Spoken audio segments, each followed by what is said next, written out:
하나님 말씀은 요한계시록 16장 12절부터 16절까지 제가 읽겠습니다. 또 여섯째 천사가 그 대접을 큰 강 유브라데의 소돔에 강물이 말라서 동방에서 오는 그 왕들의 길이 예비되었더라.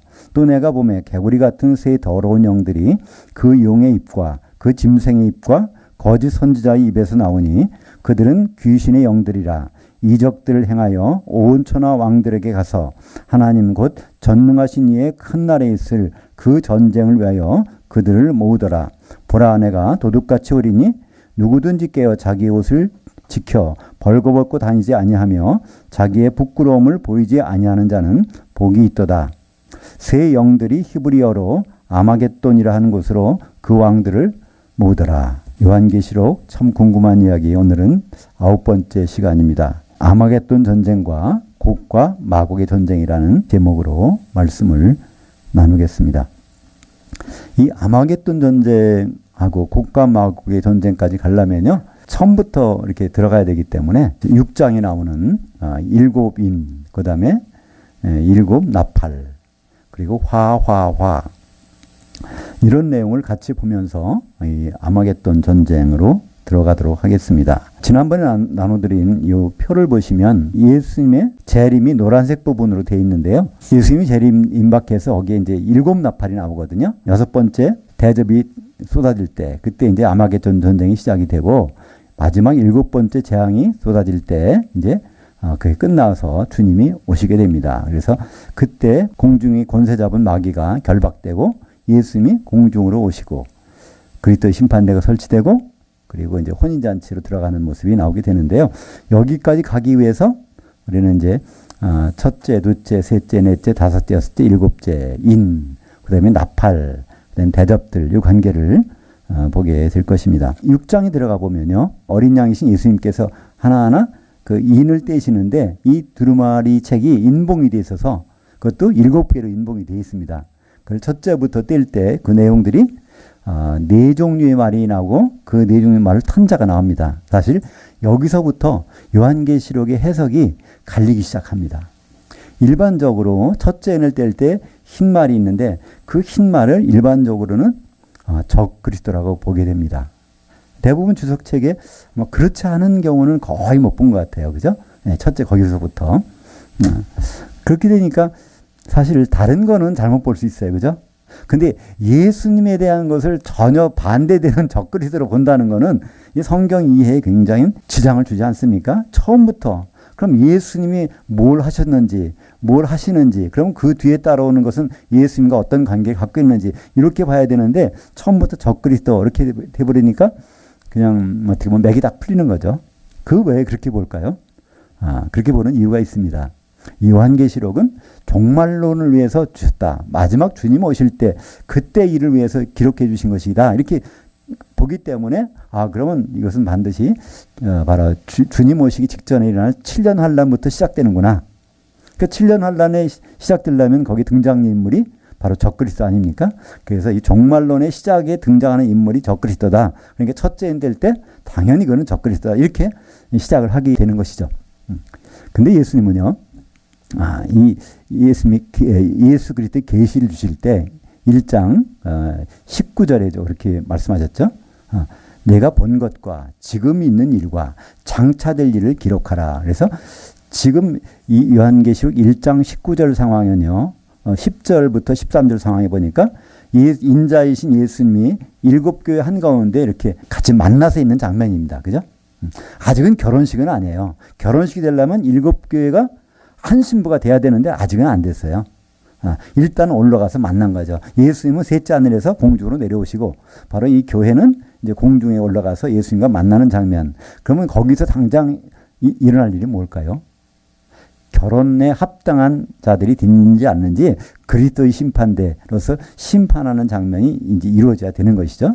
그러고 난 다음에 이제 혼인식이 이루어지는데 그 신부 준비는 어디가 되냐면 요한계시록 19장에 보면 거기서 어린 양의 혼인날이 이르렀고 신부가 준비됐다고 나옵니다. 그래서 그 과정까지의 시간차가 있는데 일단 그래서 요한계시록 1장에서는 신부가 아니라 이 교회가 주님을 만나는 장면으로 이렇게 시작된다는 것이죠. 그럼 요한계시록 6장 1절과 1절부터 3절까지 같이 읽겠습니다. 내가 보매 어린 양이 7인 중에 첫째를 떼시는데 흰 말이 있는데 그 탄 자가 활을 가졌고 면류관을 받고 나아가서 이기고 있고 또 이기려고 하더라. 예. 이것을 대뜸 뭐라고 하면 적그리스도 등장이라 이렇게 봅니다. 아마 그 시간 되시면은 유튜브나 또는 인터넷 들어가면 네이버나 나움에 들어가서요. 흰말 탄자 딱 치면 적그리스도 이렇게 많이 나올 겁니다. 그래서 왜 이걸 적그리스도라고 할까? 그래서 성경의 요한계시록에는요. 흰말 탄자가 다른 이름으로 나오죠. 요한계시록 어디 나오죠? 19장에 보면 11절 그 오른쪽에 있는 거 한번 읽어보죠. 오른쪽 위에 편에 보면 요한계시록 19장 11절 또 내가 하늘이 열린 것을 보니 보라 백마와 그것을 탄 자가 있으니 이렇게 나옵니다. 그러니까 요한계시록 6장에서는 흰말이고 요한계시록 19장에서는 백마예요. 근데 헬라어는 똑같아요. 우리나라 번역하는 것만 다르죠. 그러니까 이 흰말 탄 자가 하나는 적그리스도고 하나는 예수님이고 할 필요가 없잖아요. 그냥 보면 되는데 왜 사람들이 이걸 꼭 이렇게 볼까요? 그렇게 보는 이유를 설명하는데 19장에서는요. 거기 그 백마 탄 자가 왕관을 썼다고 그랬어요. 왕관. 그러면 예수님 왕관을 쓰셔야 되는데 오늘 여기 6장에서 6장 2절에서는요. 면류관을 썼다고 되어 있습니다. 그러니까 이 우리말 번역은 뭐 비슷하다고 볼 수도 있는데 이걸 헬라어로 하면요. 면류관이라는 것은 스테파노스라고 합니다. 왕관이라는 것은 디아데마타. 디아데마 자체가 원래 왕관입니다. 근데 이것은 항상 복수로 사용돼요. 그래서 디아데마타 하면 복수입니다. 그래서 이게 더 웅장하고 장엄한 것을 복수로 사용하기 때문에 왕관은 그냥 디아데마타. 원래가 디아데마 해도 단수도 왕관이지만 성경에서 나오는 왕관은 다 디아데마타 그럽니다. 영어로 하면 뭐죠? 크라운이라고 그러나요? 크라운. 그러니까 이 스테파노스라는 면류관은 승리자에게 주는 겁니다. 왕관은 통치자가 쓰고 있는 거예요. 그런 면에서 차이가 있는 거죠. 그래서 19장에는 왕으로 오시는 예수님이 있어. 천년왕국의 통치자로 오시니까 왕으로 오시잖아요. 당연히 왕관을 쓰는 건데 사람들은 왕관 쓰실 분이 왜 면류관을 썼느냐. 근데 그분들이 생각하는 데 일리가 있어요. 왜냐하면 종말론만 얘기한단 말이에요. 이 요한계시록은 다 마지막에 주님 오실 때 될 일을 설명하고 있다 그러니까 그때 주님이 왜 면류관은 그때 가서 쓰느냐는 거예요. 옛날에 이기셨는데. 근데 이것이 바로 초대교회부터 계속되는 것을 생각하면 처음에 예수님은 승리하셨잖아요. 어떤 승리요? 사망을 이기고 부활의 승리를 하셨어요. 근데 당연히 면류관을 쓰셔야죠. 그래서 면류관을 쓰셔서 그 복음을 선포하는 장면이 나옵니다. 근데 여기 보니까요, 활을 가졌더라. 근데 화살이 없어요. 활만 있고 무슨 뜻일까요? 화살이 나갔다는 거죠. 바로 승리의 복음이 그러니까 사망을 이기신 승리의 복음이 이제 선포돼서 출발한 거죠. 그죠? 그래서 그것이 결국은 끝까지 갈 겁니다. 그러니까 이건 뭐 과거형이니까 이겼고 또 이기려고 하더라. 그래서 그건 복음은 끝까지 갈 겁니다. 그죠? 복음은. 승리의 복음은 그 사망을 이기신 승리의 복음이 선포되는 장면을 거기서 설명하고 있는 것이죠. 또 어떤 사람이 이렇게 얘기합니다. 예수님은 검을 갖고 있는데 이거 왜 활을 갖고 있냐? 여기 보니까 흰말 탄 자가 활을 갖고 있다고 그랬잖아요. 그러니까 이거는 적그리스도다 얘기를 합니다. 근데 그건 검이라는 것은요, 가까운 거리는 검으로 하지만요, 먼 거리에서는요, 활로 하잖아요. 그죠? 그래서 시편에도 보면요, 하나님이 여호와께서 활로 또 검으로 치신다는 말씀이 나오거든요. 그러니까 그것은 검이 아니라 활을 들었기 때문에 흰말 탄 자는 적그리스도다. 이 말은 너무나 이게 궁색한 말입니다. 그리고 구태여 그거를 바꿔서 생각할 필요가 없잖아요. 백마 탄 자가 예수님이고 마지막에는 왕으로 오시고 그러나 복음이 선포될 때는 바로 면류관을 쓰시고 승리의 복음을 선포하시기 때문에 그렇게 볼 수가 있는 것이고요. 두 번째 인 볼까요? 3절, 4절을 같이 읽겠습니다. 둘째 인을 떼실 때 붉은 말이 나오더라. 그 탄자가 허락을 받아 땅에서 화평을 제하여 버리고 서로 죽이게 하고 또 큰 칼을 받았더라. 이거는요, 백발백중 대부분 어떻게 보시냐면요, 이건 전쟁이 난다는 거예요. 예수님 오실 때는 전쟁이. 예수님 오실 때 흰말탄 적 그리스도가 나타나고, 두 번째는 전쟁이라고 그러는데, 여기서 왜 전쟁이라고 볼까요? 그 칼 때문에 그렇습니다. 큰 칼을 받았으니까 전쟁하는 거 아니냐. 근데 성경에서는요, 두 종류의 칼이 나옵니다. 개인용 칼을요, 마카이라라고 그래요. 전쟁 무기는요, 롬파이어라고 합니다. 전쟁용 칼하고 개인용 칼하고 성경은 구분되는데, 이것을 어떤 데는 구분됐고 어떤 데는 구분 안 하고 있지만요. 나중에 청황색 말탄자는 거기 이게 검을 가졌다고 되어 있어요. 전쟁용. 그죠? 그래서 이거는 개인용 칼이니까 이간시키는 칼입니다. 그러니까 누가 이간을 시킬까요? 이간자라는 이름이 있죠? 마귀가. 그리고 불따는 뜻은요. 이거는 불탄다는 데에서 나온 단어거든요. 여기서. 그러니까 이 붉은 용하고 같은 어원입니다. 붉은 용, 바로 이 사탄을 상징하는 여기서 색깔이 바로 붉은 말이죠. 그래서 붉은 말 탄자가 누군지를 여기서 설명하고 있는 것이죠. 복음이 선포되면요, 복음을 받고 잘 믿어집니까? 하루 이틀, 한 달, 두 달은 그럴 수 있어요. 여지없이 그거를 못 믿게 하는 세력들이 등장합니다. 그죠? 그러니까 예수를 믿으라는 건 무슨 뜻일까요? 그렇게 하기가 어려우니까 그걸 인내하면서 믿는 것이죠. 그죠? 누구나 할 수 있는 건 뭐든 믿으라고 합니까? 그게 안 되게 돼 있단 말이에요. 누가 그러죠? 바로 이 마귀가 뒤따라서, 이제 복음이 선포되는 것은 바로 뒤따라서 마귀가 등장하는 것을 볼 수 있습니다. 마귀는요, 우리가 생각하는 것처럼 우리가 마귀를 대적해서 싸운다 그러는데요. 우리는 그렇게 싸울 수가 없어요. 왜냐하면 마귀는 우리를 공격 직접 안 하니까. 오늘 여기 뭐라고 돼 있죠? 붉은 말이 나오는데, 허락을 받아서, 하나님께 허락 받은 거죠. 땅에서 화평을 제하여 버리고 서로 죽이게 하고, 서로 죽인다는 거예요. 성도들끼리 싸우게 하는 거지 마귀가 우리하고 직접 싸우는 법은 없습니다. 우리가 마귀에 대해서 준비를 해가지고 마귀하고 싸워봐야지. 그럼 싸울 수가 없어요. 마귀는 우리를 직접 공격 안 한단 말이에요. 누굴 시켜서 서로 싸우게 하는 거예요. 그래서 이 첫째, 화평을 제하여 버리고, 화평이라는 건 뭐죠? 평화, 평강. 하나님과 연결된 걸 자꾸 끊어버리려고 한단 말이에요. 그죠? 그리고 서로 싸우게 하고. 그것이 바로 이 붉은 말 탄자가 하는 일입니다. 그래서 여기에 이 칼, 큰 칼이니까요. 뭐든지 다 이간시킬 수 있어요. 뭐든지 다 큰 칼로. 그래서 여기서 붉은 말 탄자는 전쟁이라고 볼 필요도 없고 볼 수도 없는 것입니다. 복음이 선포되는 경우에는 그것을 방해하는 세력이 같이 출발한다는 것이죠. 그러면 하나님은 왜 그런 일을 내버려 둘까요? 그러니까 허락을 받았다고 돼 있어요. 욥의 경우도 그렇잖아요. 사탄이, 마귀가 욥을 시험하고 병을 갖다 주고 재산도 날려가게 하고, 이 모든 것도 하나님은 허락하신 범위 내에서 한단 말이죠.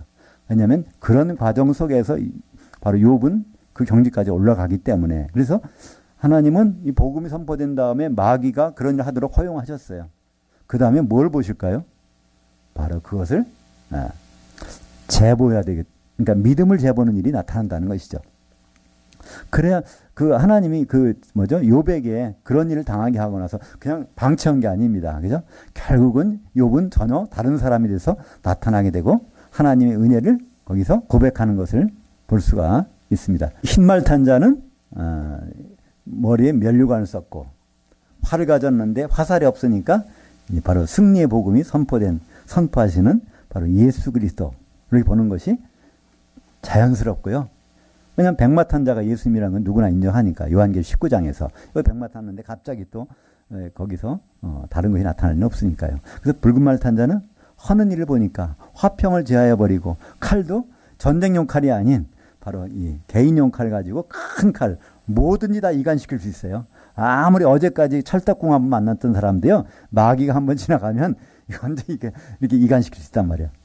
그러니까 화평을 제하여 버리고 서로 싸우게 만들고 하는, 그것은 바로 마귀밖에는 그런 일을 할 인물이 없잖아요. 그러면 이제 바로 따라 나서는 것이 검은 말 탄자. 이 검다는 건 뭘까요? 잘 느낄 수 없어. 암암리에 어떤 일이 벌어지냐면 저울을 들고 있단 말이에요.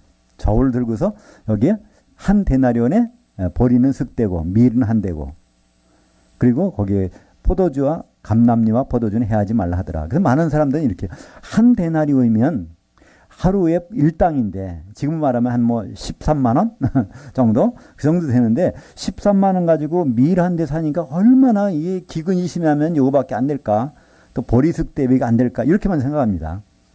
근데 왜 거기서 자꾸만 그것만 생각하시는지 모르겠어요. 여기서 얘기하는 거는 밀이나 이 보리는 알곡이거든요. 그 다음에 나오는 감람류나 포도주도 이건 감람류는 기름이니까 바로 성도들 얘기하고 있죠. 성령 충만한 성도들. 포도주는 요한계시록의 포도주는요. 진노의 포도주거든요. 처음에는 하나님을 받아들였다가 바로 음행을 해가고 있는 나중에 진노의 심판을 받는. 그러니까 성도들이 거기서 감람류와 포도주는 어떻게 될까요? 나중에 가라지가 됐다고 볼 수 있을까요? 그런 그 상태를 얘기하는 겁니다. 그러니까 요한계시록 18장에 보면요. 음녀가 갖고 있는 것이 쭉 나열하고 있어요. 음녀가 갖고 있는 게 뭐 밀가루도 있고 밀도 있고 감람류도 있고 포도주 다 있어요. 그 말은 교회에 있는 성도들의 모습들을 소개하는 것이란 말이죠. 그러니까 여기 나오는 밀과 보리, 감람류, 포도주 이거 다 바로 성도들의 모습들을 표현하고 있는 것인데 그 교회에는 감람류에 해당하는 성도도 있고 교회에는 지금 진노의 포도주를 받을 그런 성도들도 있고 또 알곡은 알곡인데 보리 수준의 믿음을 갖고 있는 사람도 있고 또 밀의 수준에 갖고 있는 사람도 있고 그걸 여기서 재본다는 것이죠. 왜냐하면 복음이 선포된 곳에서 마귀의 공격을 받았을 때 그들이 어떤 상태로 가고 있는지 쭉정이가 나오는지 알곡이 나오는지 그런 걸 재보는 것으로 보는 것이 너무나 당연한 것이 아닐까요? 특별히 여기서 이 저울이라는 단어, 저울을 들고 나왔다는 저울이라는 단어를 쥐고스라고 하는데 쥐고스. 이 쥐고스는요 어디 나오냐면 예수님이 말씀하셨어요. 마태복음 11장 28절에 28절 29절 수고하고 무거운 짐진 자들아 다 내게로 오라 내가 너희를 쉬게 하리라. 이건 하프타임이라는 뜻입니다.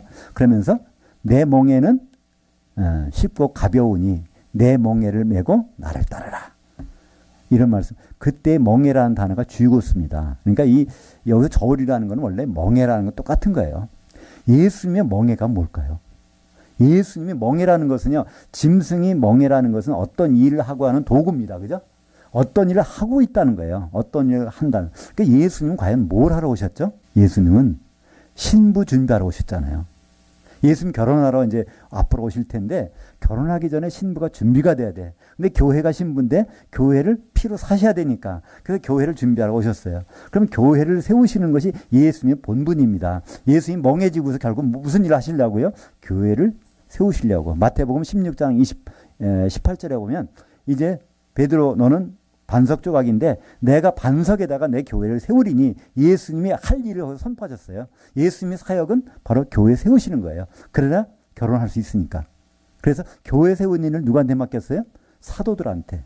어떻게 중매 좀 해달라는 거예요. 내가 교회 신부감을 이렇게 마련해놨으니까 핏값을 사놨으니까 중매를 잘 해가지고 나 결혼할 수 있도록 해달라는 거. 사도들한테 그걸 맡기신 거죠. 그래서 결국은 이 멍에, 예수님의 멍에를 같이 지자. 예수님의 멍에가 뭘까? 우리는 예수님이 무슨 일을 하실까? 예수님이 뭘 원하실까? 생각하면 금방 나오잖아요. 예수님 결혼하셔야 되는데. 결혼하려면 교회가 완성돼야 되는데. 그죠? 그러니까 이 멍에라는 것. 그러니까 아마 여기서도 물론 이 저울을 들고 나타났다 그러지만은요. 이 저울이라는 것은 어디에 교회에 합당한지 안 한지 그거를 달아보는, 믿음을 달아보는 것이 바로 이제 검은 말 탄 자로서 그러니까 거기는 예수님의 천사가 거기에서 활동을 하겠죠. 이 검다는 것은 어둡다는 뜻이고요. 안 보이는 것 같지만 그분은 우리를 보신다는 거죠. 그죠? 지금 주님은 우리를 안 보는 것 같아요. 그러나 하나님은 다 우리를 보십니다.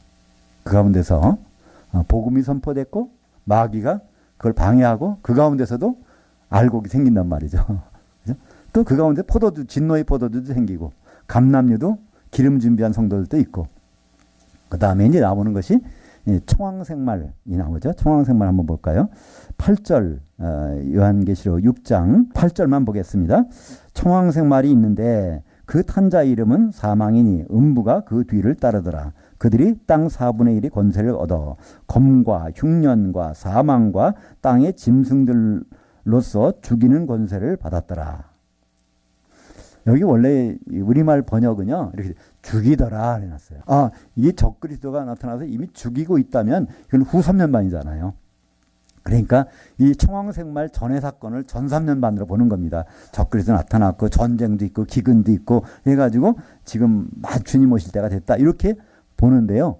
이것을 마태복음 24장 3절부터 11절까지 보면 거기에 마지막 때 이런 일이 일어나리니 거기 이 네 가지가 다 나옵니다.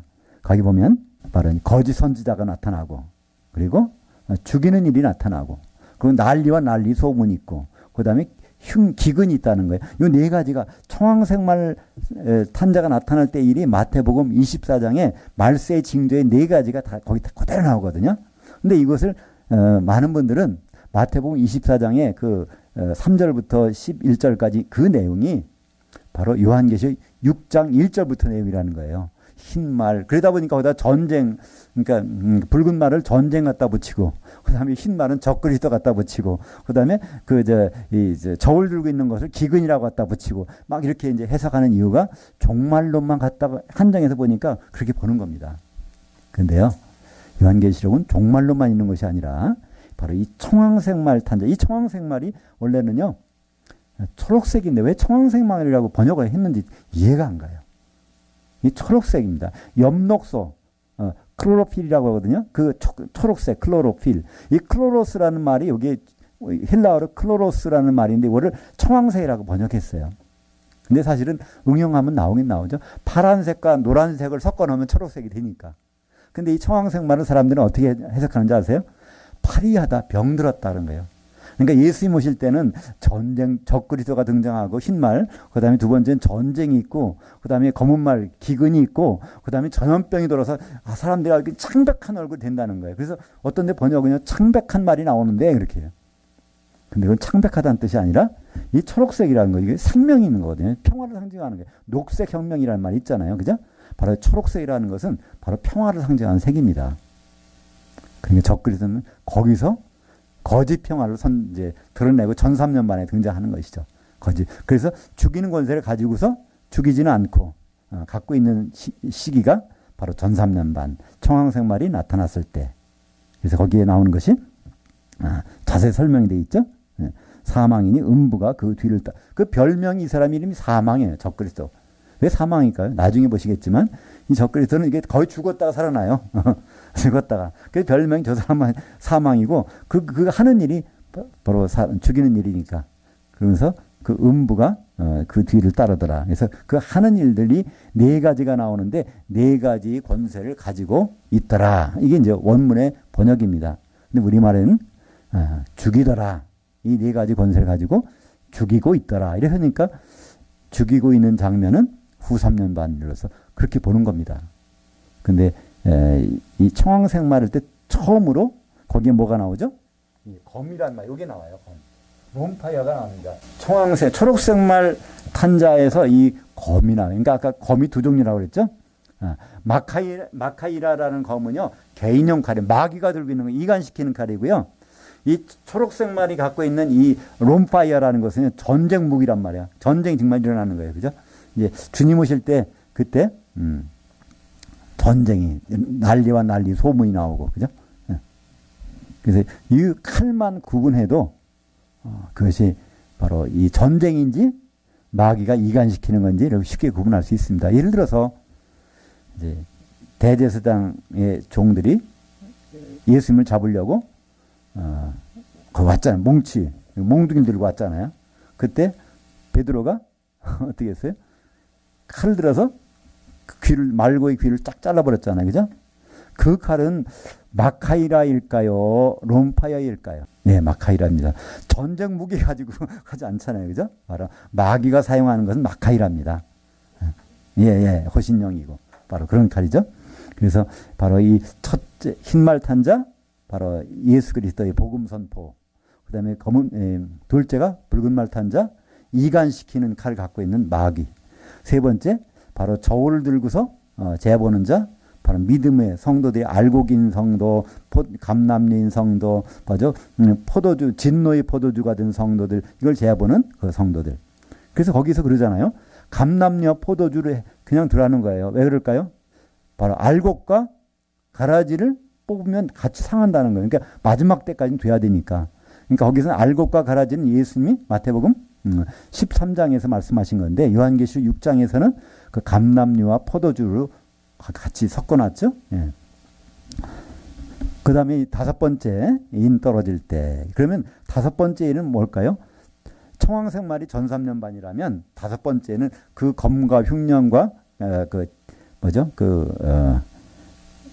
사망과 땅의 짐승들로서 이제 죽이는 일이 벌어집니다. 거기서 이 땅의 짐승들이라는 것은요, 이건 누굴까요? 이 마태복음에서는 거짓 선지자라고 돼 있어요.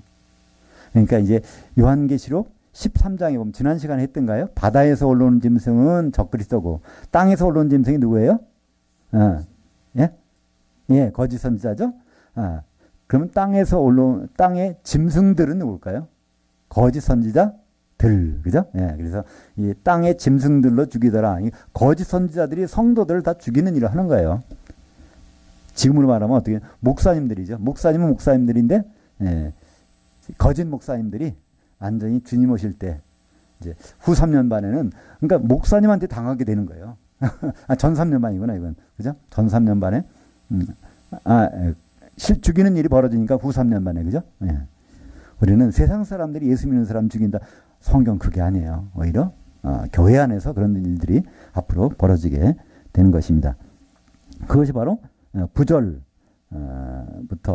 11절까지 같이 읽죠. 다섯째 인을 떼실 때 내가 보니 하나님 말씀과 그들이 가진 증거로 말미암아 죽임을 당한 혼들이 제단 아래에 있어 거룩하고 참되신 대주제여 땅에 거하는 자들을 심판하여 우리 피를 갚아주지 아니하시기를 어느 때까지 하시려 하나이까 하니 각각 그들에게 흰 두루마기를 주시며 이르시되 아직 중간에 쉬되 그들이 동무종들과 형제들도 자기들처럼 죽임을 당하여 그 수가 차기까지 하라 하시더라. 이때 이미 죽은 사람이 있어요. 뭐하다 죽었어요? 복음을 선포하고 증인이 되다가 복음, 이게 바로 두중인교회. 그러니까 후 3년 반 들어가는 순간에 그 연월일시에 죽은 사람들이 아직 낙원에 가지 않고 제단 밑에 있어가지고 하나님한테 이제 하소연을 하는 거예요. 왜 이렇게 죽었는데 언제까지 이래야 됩니까? 지금 후 3년 반 시작돼가지고 이런 일이 벌어지는 거예요.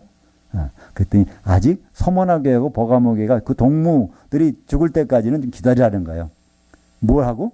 바로 하프타임을 가지면서. 하프타임은 뭐라고 그랬습니까? 성경에서 하프타임은요, 예, 죽음부터 부활까지예요. 마태복음 11장에 나오잖아요. 바로 내가 수고하고 무거운 짐진 자들아 다 내게로 와 내가 너를 쉬게 한다는 것은요, 예수 믿으면 지금 쉰다는 말이 아닙니다. 사도들이 쉬었나요? 안 쉬었어요. 그죠? 언제부터 쉬냐면요, 죽는 순간부터 쉬는 거예요. 언제까지? 부활까지. 그 다음부터 이제 하프타임 지나면 후반전으로 본격적인 그 삶이 시작되는 것이죠. 이 후반전, 그 하프타임이라는 용어가 예수님이 마태복음 11장 28절 29절 처음 사용하셨어요. 그리고 그 용어는 어디에서 결정이 되냐면은 요한계시록 14장 13절에 이제 이후로 주님 주 안에서 죽는 자들은 복되도다. 바로 그들이 잠시 쉬리니, 근데 사실은 하프타임을 가지리니 그들이 행한 일이 앞으로 따르기 때문이라. 그래서 거기에 바로 죽는 순간부터는 하프타임이라는 것을 거기서 다시 요한계시록 설명을 합니다. 그래서 우리에게는 우리 인생은요, 지금 90, 100세 이러잖아요. 그러면 하프타임은 얼마를 생각합니까? 되게 40대, 50대면 하프타임을 생각하잖아요. 그러니까 이제 그 지난 분들은 후반전, 인생의 후반전 이렇게 살면 안 되지. 다시 살아봐야지 생각하는데 그건 우리 생각이고 예수님 생각은 그게 아니라니까요. 예수님 생각은 우리가 꼴깍할 때까지 그 전반전이라는 거예요. 그 다음에 이제 죽었다가 부활할 때 그때부터 후반전이라는 거예요. 진짜. 그러니까 후반전을 준비 안 해놓은 사람들은요, 이거 참 큰 낭패예요. 그죠? 전반전으로 모든 게 끝나는 줄 알았는데, 후반전이 있다면 그때 전혀 생각지도 않은 것을 뛰려면 얼마나 힘들겠어요. 뛸 수도 없지, 사실은. 그러니까 우리 전반전은요, 후반전을 위해서 준비하는 시간. 그것이 예수님이 우리에게 주신 말씀입니다. 제발 좀 내게 와서 하프타임 좀 가지라는 거예요. 왜냐하면 분명히 후반전이 있다는 겁니다. 예수님이 다시 오셔서부터가 그때가 진짜니까 바로 제발 좀 하프타임을 갖자고 예수님은 말씀하고 있습니다. 그리고 나서 이제 다섯 번째 인 떨어질 때 후 3년 반. 여섯 번째에 떨어질 때는요. 이건 어떤 일이 벌어지죠? 거기에 여섯 번째 12절부터 17절까지 보겠습니다. 또 내가 보니 여섯째 인을 떼실 때에 큰 지진이 나며 해가 검은 털로 짠 상복같이 검어지고 달은 온통 피같이 되며 하늘의 별들이 땅에 떨어지며 땅의 왕들과 왕족들과 장군들과 부자들과 강한 자들과 또 모든 종과 자유인들이 굴과 산들의 바위 틈에 숨어 산들과 바위 위에 말하되 우리 위에 떨어져 보좌에 앉으신 이의 얼굴에서와 그 어린 양이 진노에서 우리를 가리라. 그들이 진노의 큰 날에 이르렀으니 누가 능히 서리요 하더라. 이게 이제 마지막입니다. 이것은 후 3년 반이 끝나고 바로 주님 오시는 게 아닙니다. 다니엘서에 보면요. 후 3년 반이 끝나고 45일 후에 오신다고 되어 있어요. 그때까지 기다리는 자는 복이 있다고 그랬어요. 근데 그건 구약 성경이고요. 그게 사실이라면 예수님이 도적같이 온다는 말씀을 안 하셨을 겁니다. 그죠? 아니, 후 3년 만이 딱 끝나면 45일 딱 되는 때 오신다면 뭐더러 내가 도적같이 오리니 이런 말씀 하셨겠어요? 예수님은 그걸 당겨서 오시겠다는 얘기입니다. 그죠? 예수님은 후 3년 반이 끝나고서 언제 오실지 몰라. 45일 이내에 오시는데 언제 오실지 몰라. 그러니까 우리는 후 3년 반 끝났어. 이제부터 45일 후에 주님 오시니까 시큰 먹고 놀고 마시고 우리 마음대로 놀아보다가 44일 날 저녁에 그때 회개하고 돌아서면 되겠지. 이런 생각 못 한다는 거예요. 왜냐면 당겨 오시니까. 그래서 다니엘서는요. 이거를 봉함하라. 이걸 열어놓지 말라고 돼 있어요. 근데 사람들은 자꾸 다니엘서 열어가지고 요한계시록 해석하려고 그래요.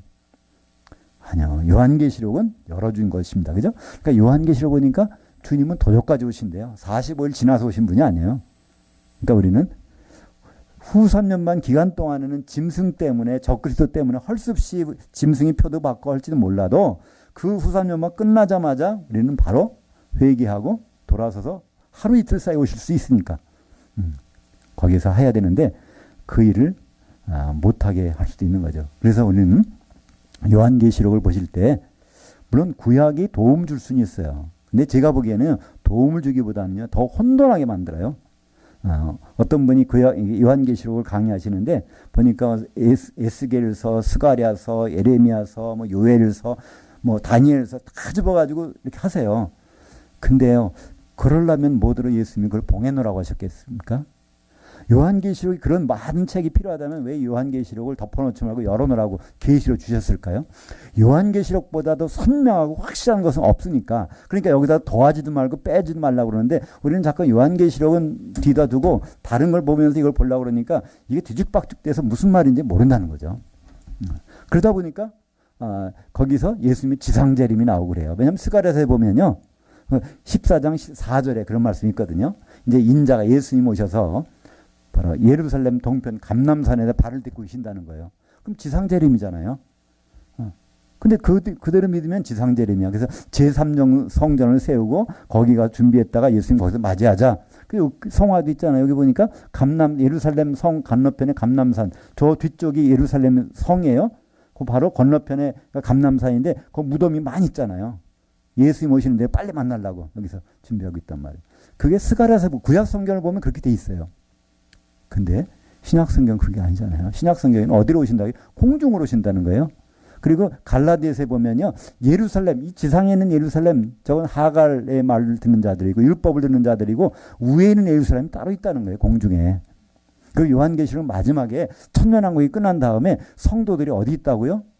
마귀가 사방 백성들 다 끄집어가고 위로 올라가 보니 거기 성도들이 있다는 거예요. 위에 공중에.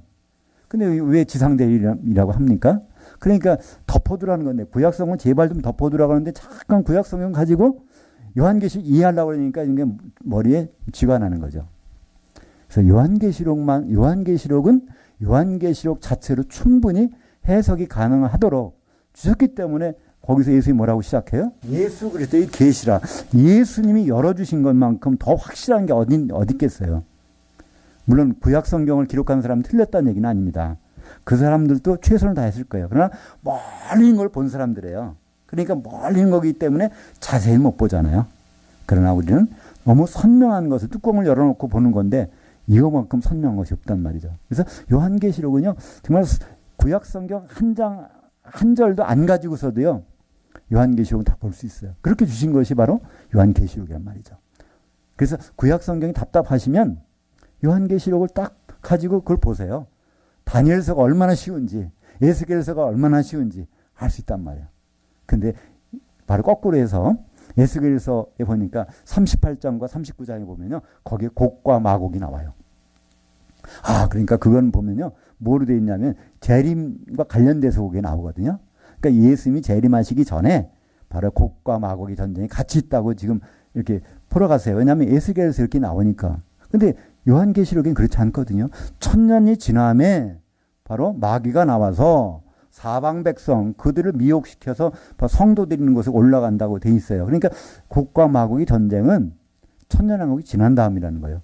요한계시록에는, 에스겔서에서는 바로 바로 예수님이 오실 때 바로 아마겟돈 전쟁과 더불어서 일어나는 것이 곡과 마곡의 전쟁이라고 구약 성경에서는 말하는 것처럼 보이고, 그렇기 때문에 오히려 구약 성경을 보면 볼수록 요한계시록을 혼돈하게 될 수도 있단 말이에요. 더구나 예수님 분명히 말씀하셨잖아요. 여기에 기록된 것을 요한계시록 22장 18절에 더하지도 말고 빼지도 말라는 거예요. 그러니까 다행히도 구약 성경의 내용이 요한계시록과 일치한다면 괜찮아요. 더하는 것도 아니고 빼는 것도 아니니까. 근데 만약에 좀 일치가 안 되고 좀 덧붙여져 있거나 또는 거기에 빠져 있거나 그러면 그 재앙을 어떻게 감당하실래요? 여기 덧붙이면은 여기는 재앙을 다 더해준다고 하고, 여기에서 뭐라도 빼버리면 새 예루살렘 들어가는 것을 못 들어가, 생명나무도 구경도 못하게 해준다는데, 불못에 던져진다는데, 그렇잖아요. 일부러 그럴 필요 없잖아요. 그래서 사실은 요한계시록은 요한계시록으로 충분히 볼 수가 있습니다. 오늘 벌써 7인을 하다가 지금 6인까지 했죠. 그러니까 인은 재밌어요. 첫째인, 둘째인, 셋째까지는 바로 교회 시대. 그 다음에 넷째인, 초록색만 나올 때 이게 적그리스도니까 그래야 이게 바로 7년 환란 전삼년반이잖아요. 그 다음에 다섯째인은 거기 말이 안 나타나. 왜냐하면 사람들이 이미 죽어가지고 우리가 언제까지 이거 원수 안 갚아주십니까? 거기 한 내용이 나와요. 그죠? 그러니까 그것은 후 3년반. 그 다음에 이제 큰 지진이 나왔어요. 그죠? 마지막에 6째인 떨어질 때. 큰 지진이 언제 나오냐면 오늘 아마겟돈 전쟁을 한번 가보죠. 그 오른쪽 프린트물 맨 오른쪽에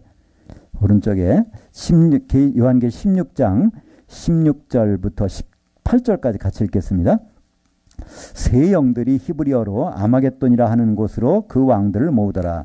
일곱째 천사가 그 대접을 공중에 쏟음에 큰 음성이 성전에서 보좌로부터 나서 이르되 되었다 하시니 번개들과 음성들과 우레소리들이 있고 또 큰 지진이 있어 얼마나 큰지 사람이 땅에 있어 온 이래로 이같이 큰 지진이 없었더라. 예. 여기 큰 지진이 바로 언제?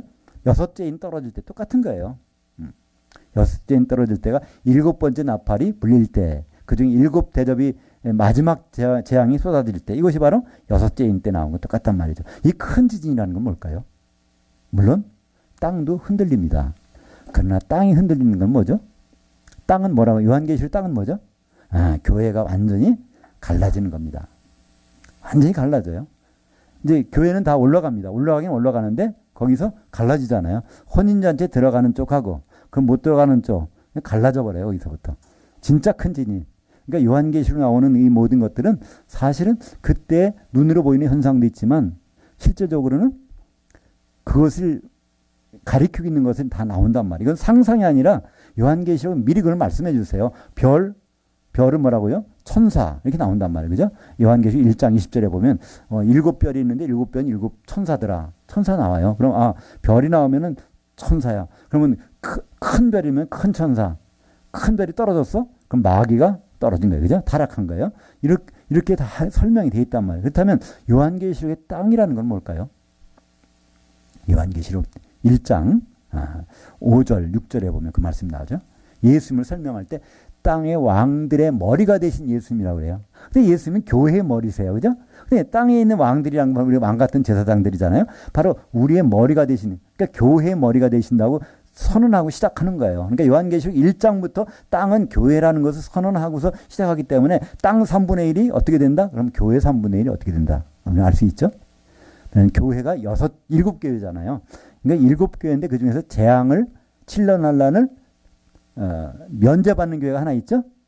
예, 빌라델피아 교회. 그렇다 보니까 6교회가 남는데 6교회에서 2교회씩을 운명이 공통적으로 갔단 말이에요. 그러니까 결국은 6분의 2씩인데 6분의 1은 3분의 1이잖아요.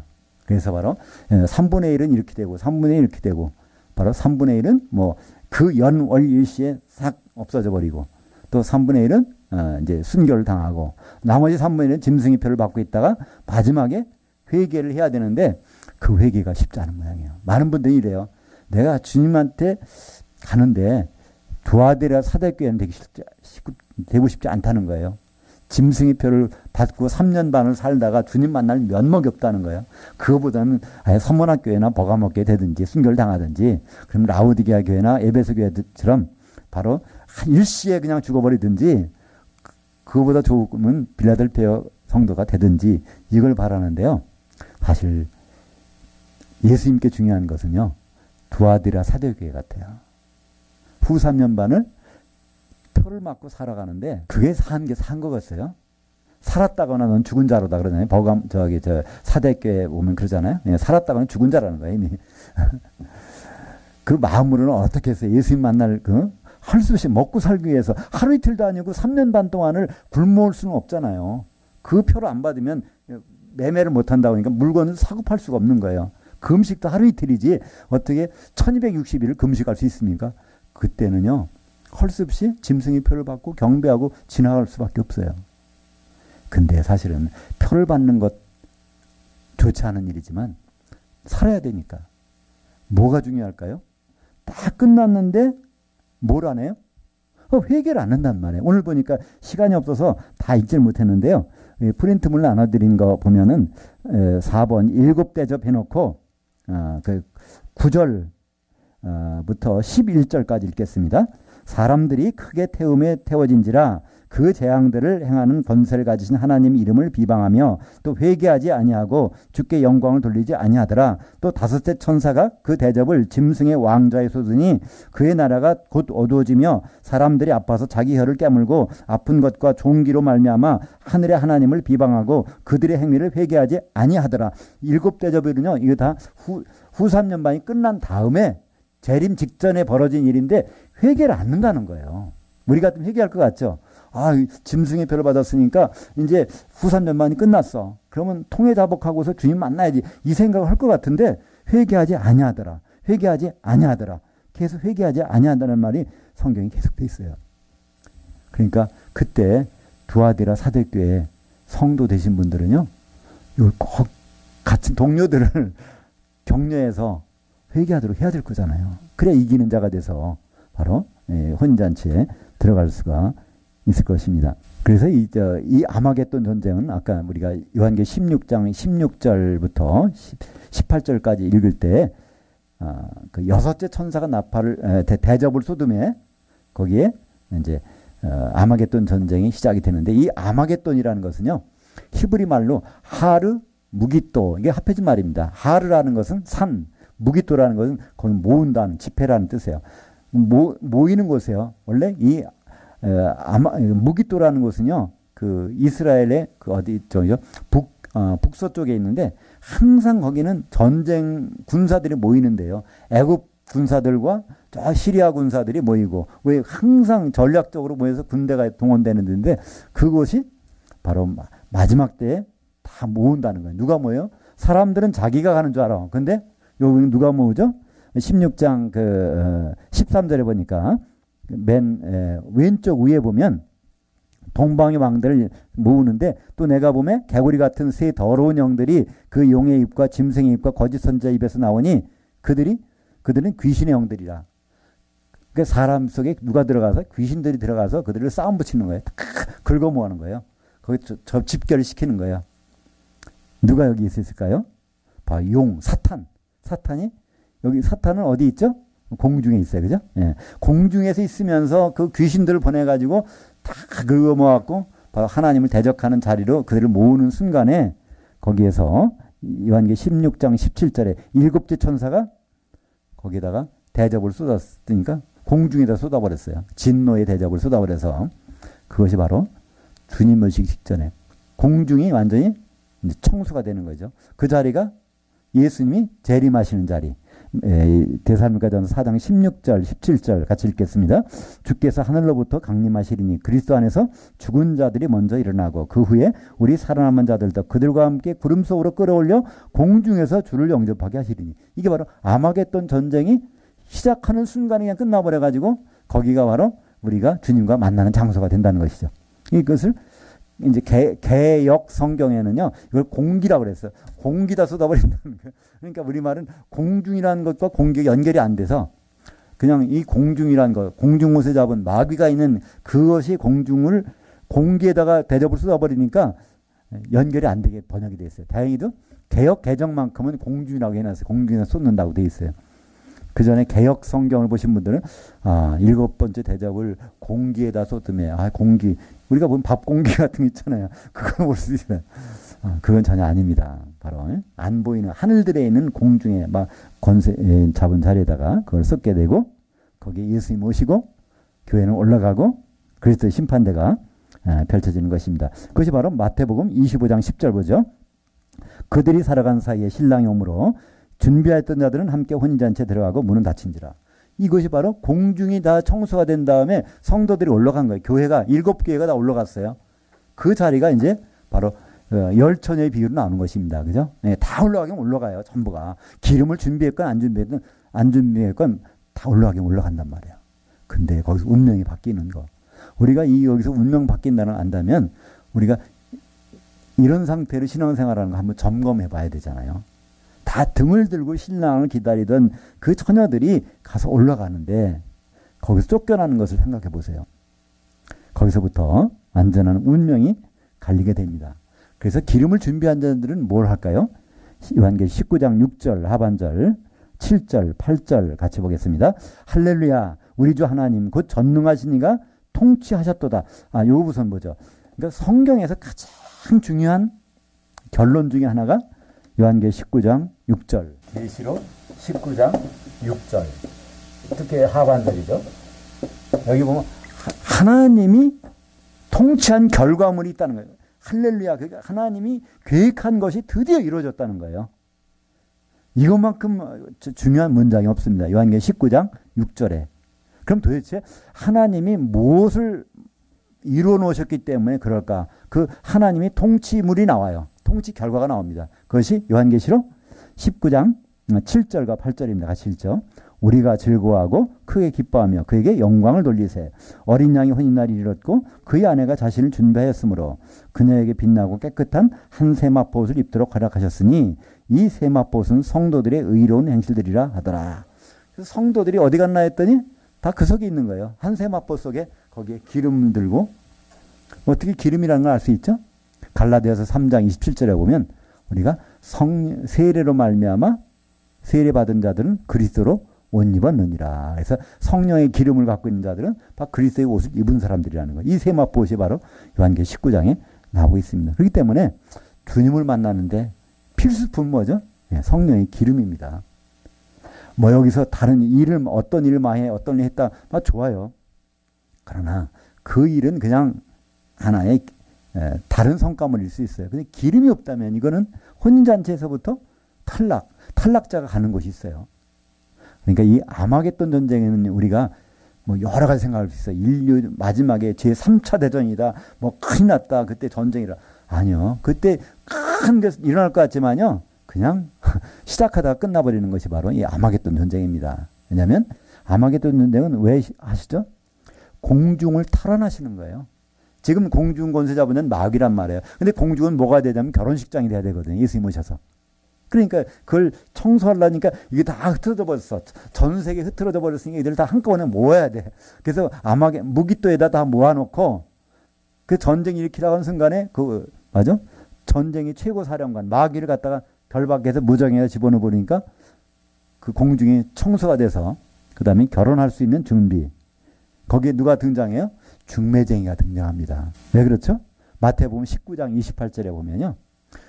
너희가 다 인자가 세상이 새롭게 돼서 이제 앞으로 새로운 세상이 올 때 인자가 와서 너희를 보좌에 앉을 때 너희들 12보좌에 앉혀놓고 이스라엘 12지파를 심판하겠다는 거예요. 왜?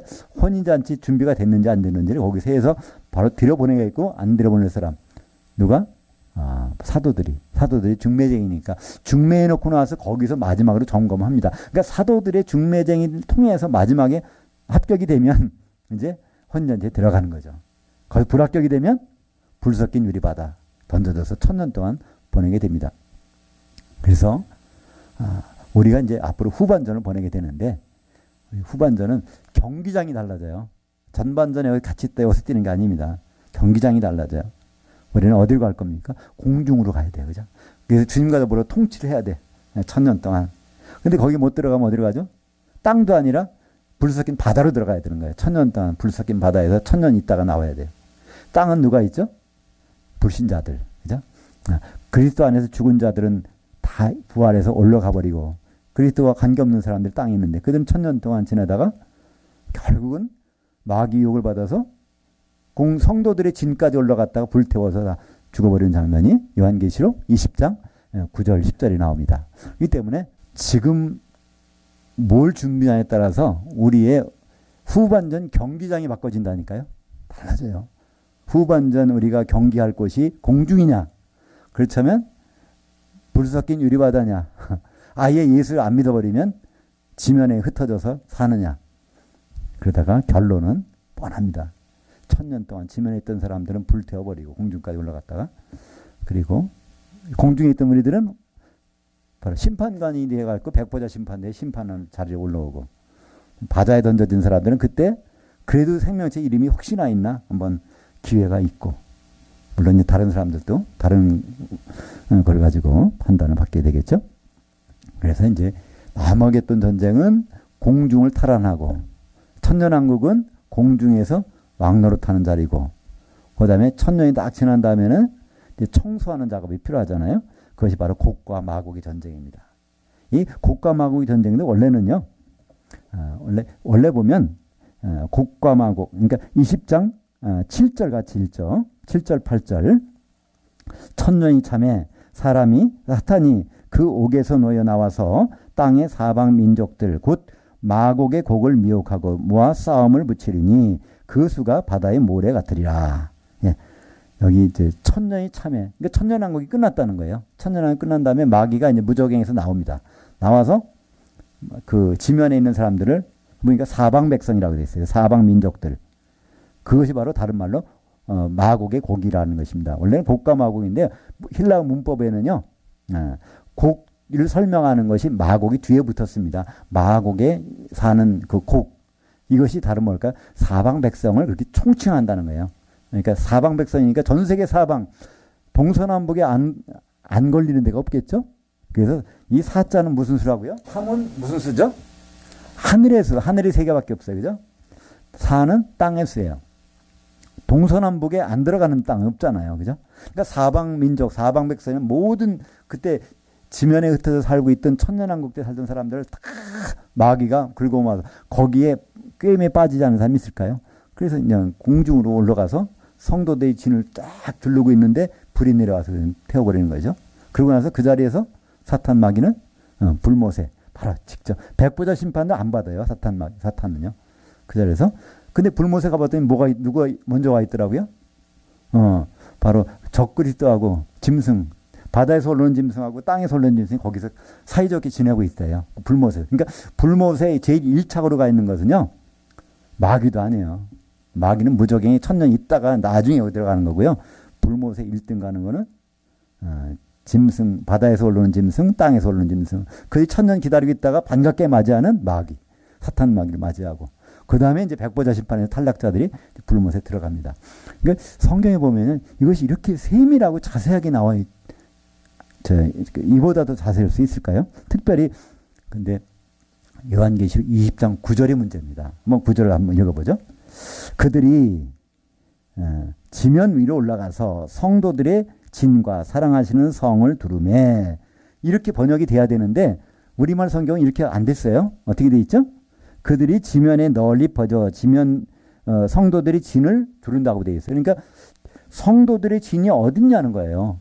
그러니까 우리말 번역을 보면 이게 지면이라고 그러죠. 그러면 우리말 개혁이나 개혁개정 성경을 읽어보면, 영어 성경도 마찬가지예요. 읽어보면 성도들이 있는데 여기에 흩어져 여기를 다 보유하고 있다는 거예요. 근데 여기에 중요한 단어가 하나가 흩어져서가 아니라 올라가서. 헬라어 말에 아나바이노는 올라가는 거예요. 내려가는 건 카타바이노. 그러니까 카타라는 것은 밑으로, 아나라는 건 위로. 그러니까 카타, 잘 아시는 거 있죠? 카타콤부이라는 게, 카타콤이라는 게 있죠? 지하에 있는, 밑에 있는 무덤, 곰, 그죠? 예, 그러니까 밑에 있는 무덤. 왜냐하면 카타는 밑이니까, 아나는 위에. 그래서 올라가는 건 아나바이노, 내려가는 건 카타바이노. 그래서 분명히 이거는 어려운 단어가 아니에요. 쉬운 단어인데 왜 우리말 번역에다가 이거를 흩어진다고, 지면에 흩어진다고 그러니까 성도들이 진이 지면에 있는 거로 보이잖아요. 지면에 흩어져 성도들을 둘러보니까. 근데 그게 아니라 올라가서 있다면 공중에 성도들이 있다는 건 너무나 분명한데, 이걸 번역을 왜 이렇게 해야 됐는지는, 왜 이런 번역을 해놨는지 모르겠어요. 그리고 이 번역이 아직도 유효한 것처럼 돼서 지금 요한계시록을 이렇게 강의하시는 분들은 그래서 지상재림이에요. 성도들이 지상에 있다는 거예요. 천연왕국 후에. 그러니까 예수님도 지상에 있는 거지. 성도들하고 예수님 같이 있으니까. 그죠? 공중에 올라갔다가 주님과 항상 같이 있으리라. 그러니까 성도들이 내려와서 그럼 주님도 내려왔겠네. 이렇게 생각하는 거예요. 근데 여기서 분명히 올라간다고 되어 있습니다. 올라가 보니까 성도들이 있어. 왜냐하면 공중에서 통치하고 있으니까. 그래서 거기에서 그 성을 둘르고 있는데 바로 하나님이 그들을 청소하시는 장면이 나옵니다. 그래서 이 곡과 마곡의 전쟁도 이것도 청소하는 작업이에요. 이 아마겟돈 전쟁은 누굴 청소하는 거예요? 바로 이 아마겟돈 전쟁은 짐승들을 청소하는 거죠. 그죠? 공생권세 거기를 그 공중을 청소해 놓는 거고, 이 곡과 마곡의 전쟁이라고 하는 것은 공중 거기 그들을 다 쓰레기덩이에다 불못에다가 완전히 청소하고 거기 있는 불신자들은 그냥 태워버리는 장면이 나오죠. 그래서 이제 마지막으로 요한계시록 20장 11절부터 13절, 15절 이렇게 홀수만이 같이 읽겠습니다. 또 내가 크고 흰 보좌와 그 위에 앉으신 이를 보니 땅과 하늘이 그 앞에서 피하여 간데없더라. 그 바다가 그 가운데서 죽은 자들을 내주고 또 사망과 음부도 그 가운데서 죽은 자들을 내주매 각 사람이 자기 행위대로 심판을 받고 누구든지 생명책에 기록되지 못한 자는 불못에 던져지더라. 그래서 이게 마지막으로 여기 보면 새 가운데서 나오죠? 바다에서. 이 바다는 어떤 바다예요? 불 섞인 유리 바다. 그죠? 요한계시록 18장 21절에 큰 성 바벨론이 그 불바다에 던져졌어요. 그들이 1000년 동안 거기 속에 있다가 이제 그 바다에서 나오는 거예요. 죽은 자들이, 그러니까 부활했다는 얘기죠. 그래서 나와가지고 심판을 받는데 그들은 예수 믿던 사람들이에요. 예수 믿고 있다가 주님 오신다고 해서 공중까지 올라갔다가 기름이 준비 안 돼서 바다에 던져진, 불 섞인 바다에 던져진 사람들. 그들이 1000년 있다가 와서 거기서 이제 심판을 받는 겁니다. 그리고 사망은 바로 구약 때 예수님 오시기 전에 믿음으로 죽은 사람들이 아브라함 같은 사람들 거기 나와서 생명체 이름이 있을 테니까 있는지 없는지 봐가지고 이제 심판을 받고요. 음부라는 거는 불신자들이, 혹시 불신자 중에서도요 사정이 있어서 못 믿은 사람 있잖아요. 우리 조상들은요 예수라는 이름도 못 듣고 죽었잖아요. 그죠? 그들에 대한 것은 하나님이 어떤 소관인데 하나님 분명 빛비춤을 주셨어요. 베드로전서 4장 6절에 보면 그러므로 이와 같이 죽은 자들에게도 복음이 전파된 적이 있으니 그들의 육신으로는 이렇게 멸망을 당했으나 영으로는 구원을 얻게 하려 하심이니라. 그렇기 때문에 바로 그런 사람들, 그 사람들에 대해서는 바로 베드로전서 3장 18절 19절에 보면 나오죠. 노아 홍수 때 복음 못 들어갖고 순종치 못해서 심판 받았던 사람, 그들에게 예수님이 영으로 가서 복음을 전파하는 장면이 나옵니다. 그런 것을 보면 하나님은 음부에 갔다고 다 생명책 이름이 없는 게 아니에요. 그러니까 음부에서 나온 사람들 생명책 이름이 있는지 없는지를 조사해 보잖아요. 음부에 간 사람 생명책 이름이 아예 없다면 그냥 바로 불못에 던지지 못으로 그 사람 꺼내가지고 생명책 이름이 있는지 없는지를 봐야 되겠어요. 그죠? 그렇다고 또 예수 믿었다고 다 생명책 이름이 있는 것이 아니에요. 지워질 수도 있단 말이에요. 그죠? 지워질 수도 있어요. 이기는 자가 아니면 지워진다고 그랬으니까. 그렇다면, 그러니까 예수 믿어서, 그 주님이 오실 때 공중까지 올라갔는데 기름이 없어가지고 바다에 던져졌어요. 근데 그들을 끄집어내서 생명책에 이름이 있으면 불못에 안 가더라. 이름이 없으면 가고. 그러니까 그때 이름이 있을 수도 있고 없을 수도 있고 지워질 수도 있으니까 본단 말이죠. 그러니까 얼마나 백보자 심판 때는요. 리스크가 큰지 몰라요. 바다에서 나왔다고 다 잘 되는 것도 아니고요. 또 이 사망에서 있다고 다 잘 되는 것도 아니고 음부에 있다고 다 잘못되는 것도 아니란 말이에요. 생명책에 이름이 있을 수도 있다는 가능성이 있으니까 조사해 보잖아요. 근데 누가 그게 면제가 되죠? 둘째 사망을 면제되는 사람이 있잖아요. 첫째 부활에 참여하는 자들이라고 되어 있는데 가장 좋은 부활. 기름을 준비해 가지고 주님을 만나는 사람들은요. 이거는 그거에 관계없어요. 왜냐하면 백보자 심판대 심판관이니까. 심판관이 갈 일은 없잖아요. 불못에.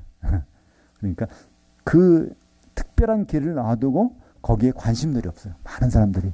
또 그걸 일러주지도 않고 또 일러줘도 감동도 없어. 그건 참 우리가 그냥 이게 적당히 뭐 하는 얘기가 아니잖아요. 운명이 바뀐다니까요. 지금 100세에도 어떻게 건강하게 아주 평안하게 참 기분 좋게 살고 싶지 않은가 뭐 그거 연구를 많이 하잖아요. 또 이 나이가 드시면 여러 가지 불편해지시니까 그 기간도 그렇게 우리가 준비를 많이 하려고 노력을 하고 있는데 이 100세가 문제가 아니라니까요. 1000년이라는 기간이 있고 1000년 지난 다음에는 끊이지 않는 기간이 있는데 거기에 대해서 우리가 지금 조금만 준비하면 끝나는데 그 조금 준비를 별로 관심이 없으니까 열 처녀 다 등을 들었지만 기름을 안 갖고 기다린 그 처녀처럼요. 우리가 그럴 수 있다는 것입니다. 오늘 일곱 인과 일곱 나팔과 또 화하고 일곱 대접과 또 아마겟돈 전쟁, 천년왕국, 곡과 마고의 전쟁 전부 하려고 그랬는데요. 오늘 빠진 게 일곱 나팔과 화 또 일곱 대접의 부분을 좀 빨리 지나갔습니다. 다음에 기회가 되면 그 부분을 보충하고요. 오늘은 아마겟돈 전쟁은 하나님이 공중을 청소하시기 위해서 마귀가 있는 곳을 바로 청소해서 공중에서 교회를 만나기 위해서 하시는 전쟁이 바로 아마겟돈 전쟁. 그리고 곡과 마고의 전쟁은 이제 마귀를 불못에 보내고 지상에 살던 사람들을 처리하고 그다음에 백보자 심판을 준비하기 위해서 하시는 전쟁이라고 이렇게 요약할 수 있겠습니다. 기도하겠습니다. 하나님 아버지 참 감사합니다.